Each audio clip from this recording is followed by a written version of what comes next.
நாலே 4 பச்சை மாங்காய் மட்டும் இருந்தால் போதுங்க. இவ்வளோ சூப்பராக, இவ்வளோ டேஸ்ட்டாக, இவ்வளோ ஈஸியாக நீங்கள் செஞ்சு சாப்பிட்ருக்க மாட்டீங்க. அதுவும் சீசன் டைமில் இந்த மாதிரி பச்சை மாங்காய் நமக்கு நிறையவே கிடைக்கும். சீசன் டைம்லலாம் பச்சை மாங்காய் நமக்கு நிறைய இருக்கும். அந்த மாதிரி நிறைய பச்சை மாங்காய் இருக்கும்போது கூட என்ன செய்கிறது இது அப்படின்னு யோசிப்போம். ஆனால் எப்போவுமே ஒரே மாதிரி செய்யாமல் இந்த மாதிரி செஞ்சு பாருங்கள். ரொம்ப ரொம்ப டேஸ்டியாகவும் இருக்கும். அதே சமயத்தில் எல்லோரும் விரும்பியும் சாப்பிடுவாங்க. கொஞ்சம் கூட மிச்சமும் ஆகாது. இதுக்காக நான் இன்றைக்கி பச்சையாக இருக்கக்கூட மாங்காய் தான் எடுத்துக்கிறேன். இந்த பச்சை மாங்காயில் மேலே இருக்கக்கூடிய பகுதியை மட்டும் இந்த மாதிரி நம்ம கட் பண்ணி எடுத்துக்கலாம். அதுக்கப்புறமா இந்த மாங்காவை கழுவி எடுத்து ஓரமாக வச்சுக்கோங்க. ஒரு பவுல் எடுத்துக்கலாம். 1 கப் அளவுக்கு ஜவ்வரிசி எடுத்துக்கிறேன். எந்த கப்பில் நம்ம ஜவ்வரிசி எடுத்தோமோ அதே கப்பில் 2 கப் அளவுக்கு பச்சரிசி எடுத்துக்கலாம். பச்சரிசி இல்லை அப்படின்னா இதுக்கு பதிலாக நீங்கள் புழுங்கல் அரிசியும் பயன்படுத்திக்கலாம். இன்றைக்கி நான் எடுத்துக்கக்கூடிய இந்த அரிசி பார்த்திங்கன்னா ரேஷன் கடையில் வாங்கியிருக்கக்கூடிய அரிசி தான். ஒருவேளை உங்கள்கிட்ட ரேஷன் கடையில் கிடச்சிருக்கக்கூடிய அரிசி இல்லை அப்படின்னா நார்மல் பச்சரிசியும் நீங்கள் பயன்படுத்திக்கலாம். இப்போ எல்லாத்தையும் நம்ம ஒரு பவுலில் போட்டுட்டு மிக்ஸ் பண்ணி எடுத்துக்கலாம். கொஞ்சம் தண்ணி ஊற்றிக்கலாம். தண்ணி ஊற்றி 2-3 முறை கழுவி எடுத்துக்கணும். பச்சரிசியை நான் ரேஷன் கடையில் வாங்கியிருக்கக்கூடிய அரிசியாக இருக்கிறதால நான் 3 முறை கழுவி எடுத்துருக்கிறேன். நாம் இதை தண்ணியில் ரொம்ப நேரம்லாம் போடக்கூடாது.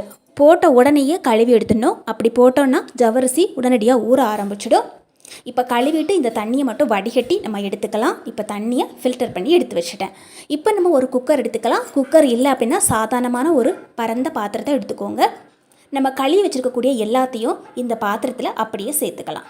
எல்லாத்தையும் நம்ம அப்படியே சேர்த்துக்கணும். கொஞ்சம் தண்ணி இருந்தாலும் பரவாயில்லை. நம்ம ஜவ்வரிசி பச்சரிசி எடுத்தது எல்லாமே மொத்தமாக 3 கப் அளவு இருக்கும். அதே மாதிரி டபுள் மடங்கு நம்ம தண்ணி சேர்க்கணும். 3 கப்பு நம்ம எடுத்தோன்னா 6 கப்பு தண்ணி ஊற்றிட்டு 2 கப்பு எக்ஸ்ட்ரா தண்ணியும் ஊற்றிக்கணும்.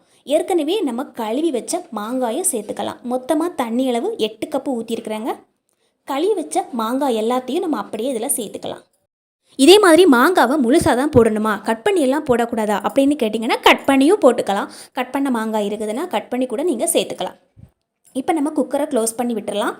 விசில் போட்டுடலாம். இது மினிமம் 3 விசிலாவது வரணும். அப்போ தான் நம்ம போட்டிருக்கக்கூடிய பொருட்கள் எல்லாம் நல்லா வெந்து வரும். நான் இன்றைக்கி 3 விசில் போட்டேன். நல்லா வெந்திருக்கு. ஓப்பன் பண்ணி பார்க்கலாம். இதே மாதிரி குக்கர் இல்லாமல் நீங்கள் சாதாரண பாத்திரத்தில் வேக வச்சாலும் நல்லா வெந்து வர அளவுக்கு வேக வச்சு எடுத்துக்கோங்க. இப்போது இந்த வேக வச்ச மாங்காய் நல்லா வெந்திருக்கு. கொஞ்சம் சூடாக இருக்குது. அதனால் ஒரு கரண்டி வச்சு நான் இதை மட்டும் வெளியே எடுத்துக்கிறேன். சீசன் டைமில் நமக்கு பழுத்த மாங்காய் கிடைக்குதோ இல்லையோ, ஆனால் பச்சை மாங்காய் நிறைய பேருக்கு நிறையவே கிடைக்கும். அந்த மாதிரி நிறைய மாங்காய் இருக்கக்கூடிய டைம்லேயும் செஞ்சுக்கலாம். அல்லது நீங்கள் வெறும் 4 மாங்காய் இருக்குது, 2 மாங்காய் இருக்குது அப்படின்னா கூட இதே மாதிரி செஞ்சுக்கலாம். இப்போ எல்லாத்தையும் ஒரு கரண்டி வச்சு நான் வெளியே எடுத்துட்டேன். இப்போ எல்லாத்தையும் ஒரு தடவை மிக்ஸ் பண்ணி விட்டுக்கலாம். கொஞ்சம் சூடாக இருக்குது. அதனால் இந்த மாதிரி மிக்ஸ் பண்ணி விட்டோன்னா இது சீக்கிரமாகவே ஆறி கிடச்சிடும். நமக்கு ஃபேன் காற்றுக்கு கீழே ஒரு 5 நிமிஷம் அப்படியே விட்டு வச்சிடுறேன். ஏற்கனவே நான் தட்டில் மாங்காய் எல்லாத்தையுமே எடுத்து வச்சுட்டேன். இதுக்குள்ளே இருக்கக்கூடிய விதை அப்படியே தான் இருக்குது. மாங்காவை கொஞ்சம் நேரம் ஆற வச்சதால் நல்லா ஆறி போயிருக்கு. இந்த விதையை மட்டும் இந்த மாதிரி எடுத்தோன்னா அழகாக வெளியே வந்துடும் பாருங்கள்.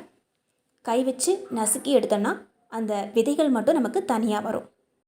மாங்காயில் இருக்கக்கூடிய விதை விஷம்லாம் கிடையாது.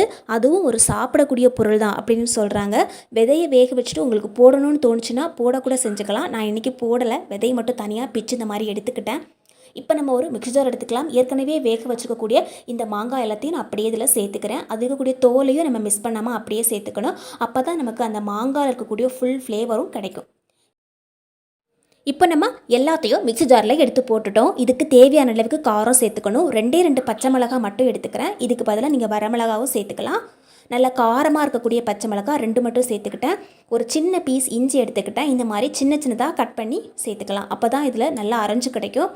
இப்போ நம்ம கொஞ்சமாக ஜீரகம் சேர்த்துக்கலாம். 1 ஸ்பூன் அளவுக்கு மட்டும் ஜீரகம் சேர்த்துக்கிட்டேன். இதில் நம்ம தண்ணி சேர்க்க வேண்டாம். ஏற்கனவே கொஞ்சம் தண்ணி தன்மை இருக்குது. அது வச்சு நம்ம அரைச்சி எடுத்துக்கலாம். 2-3 முறை சுற்றி எடுக்கும்போது இது நல்லா அரைஞ்சு கிடைக்கும் பாருங்கள். இந்த மாதிரி நமக்கு அரைஞ்சு கிடைச்சா போதும். ஒரு ஸ்பூன் வச்சு இந்த மாதிரி நீங்கள் எடுத்து பார்த்தீங்கன்னா இதே அளவுக்கு அரைஞ்சிருக்குதா அப்படின்னு செக் பண்ணி பார்த்துக்கோங்க. இப்போது இது நல்லா அரைஞ்சி வந்திருக்கு. ஏற்கனவே நம்ம வேக வச்ச குக்கர் இருக்கு இல்லைங்களா, அது இருக்கக்கூடிய அது எல்லாத்தையும் நான் தனியாக ஒரு பாத்திரத்தில் எடுத்து வச்சுட்டேன். அந்த குக்கரையே நம்ம பயன்படுத்திக்கலாம். நம்ம அரைச்சி வச்சது எல்லாத்தையும் அந்த குக்கரில் எடுத்து போட்டேன். பிளேட்டில் எடுத்து வச்சது எல்லாத்தையும் மிக்ஸி ஜாரில் இந்த மாதிரி எடுத்து போட்டுக்கலாம். எல்லாம் நல்லா ஆறுனதுக்கு அப்புறமா கொஞ்சம் கெட்டியாக இருக்கும். இதுக்கு தேவையான அளவுக்கு உப்பு சேர்த்துக்கலாம். நீங்கள் வேக வைக்கும்போது எக்ஸ்ட்ரா தண்ணி ஊற்றி வேக வச்சிங்க அப்படின்னா தண்ணி சேர்க்குறதுக்கு அவசியம் கிடையாது. இது ரொம்ப கெட்டியாக இருக்கிறதால நான் ஒரு 1/2 கப் அளவுக்கு தண்ணி சேர்த்துட்டேன். தண்ணி சேர்த்துட்டு நம்ம அரைச்சி எடுத்துக்கலாம். எந்த அளவுக்கு பேஸ்ட்டாக அரைக்க முடியுமோ அந்த அளவுக்கு பேஸ்ட்டாக அரைச்சி எடுத்துக்கலாம். இப்போ நம்ம அரைச்சிட்டு பார்க்கலாம். இந்த மாதிரி இருக்குது பாருங்கள். கையில் எடுத்து பார்க்கும்போது இந்த மாதிரி நமக்கு நல்லா அரைஞ்சிருக்கணும். ஏற்கனவே நம்ம குக்கரில் முதல் முறை அரைச்சது எல்லாத்தையும் எடுத்து வச்சுருக்கிறோம். அதே மாதிரி இப்போ 2வது முறை அரைச்சது எல்லாத்தையும் அது கூடவே நம்ம சேர்த்து விட்டுறலாம். பிளேட்டில் வச்சுருந்த எல்லாத்தையும் 2 தடவையாக போட்டு அரைச்சிருக்கிறேன். 2 தடவை அரைக்கும் போதும் கொஞ்சம் தண்ணி சேர்த்து அரைச்சிருந்தேன். இந்த மாதிரி பேஸ்ட்டை அரைச்சதுக்கு அப்புறமா நம்ம ஏற்கனவே குக்கரில் வச்சுருக்கக்கூடிய எல்லாத்துக்கூடையும் சேர்த்து விட்டுறலாம். அரைக்கும் போது தேவையான அளவுக்கு உப்பு சேர்த்து அரைச்சிக்கோங்க. ஒரு கரண்டி வச்சு நம்ம எல்லாத்தையும் மிக்ஸ் பண்ணி விட்டுக்கலாம். இந்த மாதிரி ஒரு பருவத்துக்கு நம்ம அரைச்சி எடுத்துக்கணும்.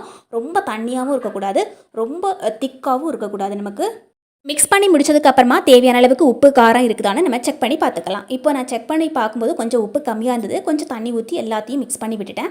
இப்போ நம்ம ஒரு பிளாஸ்டிக் கவர் எடுத்துக்கலாம். நம்ம மிக்ஸ் பண்ணி வச்சுக்கக்கூடியது எல்லாத்தையும் ஒரு கரண்டி வச்சு இந்த பிளாஸ்டிக் கவருக்குள்ளே எடுத்து போட்டுட்டேன். ஒரு 3-4 கரண்டி எடுத்து போட்டுட்டேன்.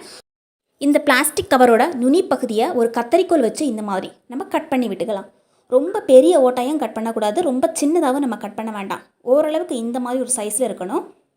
இதே போல் அளவுக்கு நம்ம கட் பண்ணி விட்டுக்கலாம். நமக்கு எந்த ஷேப்பில் வேணுமோ அந்த ஷேப்பில் நம்ம இந்த மாதிரி போட்டு விட்டுக்கலாம்.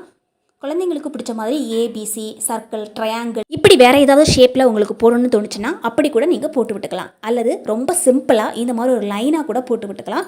இது ரொம்ப ரொம்ப ஈஸி. சட்டுன்னு போட்டு முடிச்சுட்டு போயிட்டே இருக்கலாம். நீங்கள் இதை ஃபேன் காற்றுல கூட காய வச்சு எடுக்கலாம். ஃபேன் காற்றுல காய வச்சிங்கன்னா மினிமம் 2 நாள் காய வைக்கணும். நல்ல வெயிலாக இருந்ததுன்னா ஒரே நாளே நல்லா காஞ்சு கிடைக்கும். இப்போ பார்த்திங்கன்னா நல்ல சம்மர், நல்ல வெயில் அடிக்குது. மாங்காய் சீசன் வரும்போது கண்டிப்பாக நல்ல வெயில் இருக்கும். அதனால் முடிச்ச அளவு நம்ம வெயிலையே இதை காய வச்சு எடுத்துக்கலாம். நான் இன்றைக்கி வெயில தான் காய வச்சுருக்கிறேன். இதை ஒரு நாள் காய வச்சு எடுக்கும்போது இந்த மாதிரி நல்லா காஞ்சிருந்தது. நம்ம இதை எடுக்கிறது ரொம்ப ஈஸி. நல்லா காஞ்சதுக்கப்புறமா கை வச்சு இந்த மாதிரி அழகாக எடுக்கலாம் பாருங்கள். கொஞ்சம் கூட ஒட்டாது. இதே போல் பிளாஸ்டிக் பேப்பரு, காட்டன் துணி அதில் கூட நீங்கள் வச்சுக்கலாங்க. எடுக்கிறது ரொம்ப ஈஸியாக இருக்கும். நல்லா காஞ்சதுக்கப்புறம் நமக்கே தெரியும். இந்த மாதிரி கையில் எடுத்து பார்க்கும்போது கையில் தானாகவே வரும். அதுக்கப்புறமா ஒவ்வொன்றா எடுத்து உடச்சி பார்த்தீங்கன்னா கூட டக்குன்னு உடையும். அந்த மாதிரி உடஞ்சிருக்கு போது தான் இது நல்லா காஞ்சிருக்கு அப்படின்னு அர்த்தம். ஒருவேளை அந்த மாதிரி உடையாமல் இருக்குது அப்படின்னா இன்னொரு நாள் கூட நீங்கள் காய வச்சு எடுத்துக்கணும். அப்போ தான் இது சீக்கிரம் கெட்டு போகாமலும் இருக்கும், நல்லா டேஸ்டியாகவும் இருக்கும். இது நிறைய நாளுக்கு நம்மளால் வச்சு சாப்பிட முடியும்.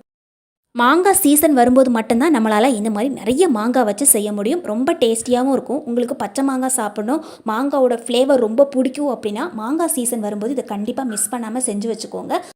இப்போ ஒன்று உடச்சி காமிக்கிறேன் பாருங்கள். இந்த மாதிரி டப்புன்னு உடையணும். இந்த மாதிரி உடஞ்சாதான் இது கரெக்டான பருவத்தில் இருக்குது அப்படிங்கிற மாதிரி அர்த்தம். இப்போ நம்ம அடுப்பில் எண்ணெயை காய வச்சுக்கலாம். எண்ணெய் நல்லா காஞ்சதுக்கப்புறமா ஒரு கைப்பிடி கூட இந்த மாதிரி அள்ளி போட்டுக்கோங்க. இதை நல்லா பொரிஞ்சு வரும்போது நமக்கே தெரியும். பொரிஞ்சு வர டைமில் இந்த மாதிரி கரண்டி வச்சு திருப்பி விட்டுக்கோங்க. குழந்தைங்களுக்கெல்லாம் நம்ம கடையிலேருந்து குர்குரே வாங்கி கொடுப்போம். இந்த மாதிரி மாங்காய் சீசன் வரும்போது மாங்காய் குர்குரே கூட இந்த மாதிரி ஈஸியாக வீட்டிலேயே செஞ்சிடலாம். தேவைப்பட்டால் நீங்கள் இதுக்கு மேலே கொஞ்சம் மிளகாய் தூள் கூட தூவி கொடுத்துக்கலாங்க. ரொம்ப டேஸ்டியாகவும் இருக்கும். நம்ம சாம்பார் சாதம், தயிர் சாதம் வைக்கிறோம் அப்படின்னா அது கூட ஒரு சைடிஷாக வச்சு சாப்பிட்டுக்கலாம். அல்லது சும்மா ஃப்ரை பண்ணி கூட கொஞ்சம் காரம் சேர்த்து கொடுத்தீங்கன்னா அடித்தூள் செமையாக இருக்குங்க. இப்படி பிடிச்சா லைக் பண்ணி ஷேர் பண்ணுங்கள். கண்டிப்பாக உங்கள் வீட்டில் பச்சை மாங்காய் இருக்குன்னா மிஸ் பண்ணாமல் ட்ரை பண்ணி பாருங்கள். ரொம்ப நாளுக்கு வச்சு சாப்பிட முடியும். உங்கள் ஃப்ரெண்ட்ஸ் அண்ட் ரிலேட்டிவ்ஸ்க்கு இந்த வீடியோவை ஷேர் பண்ணி உங்களுக்கு கொஞ்சம் செஞ்சு கொடுக்க சொல்லுங்கள்.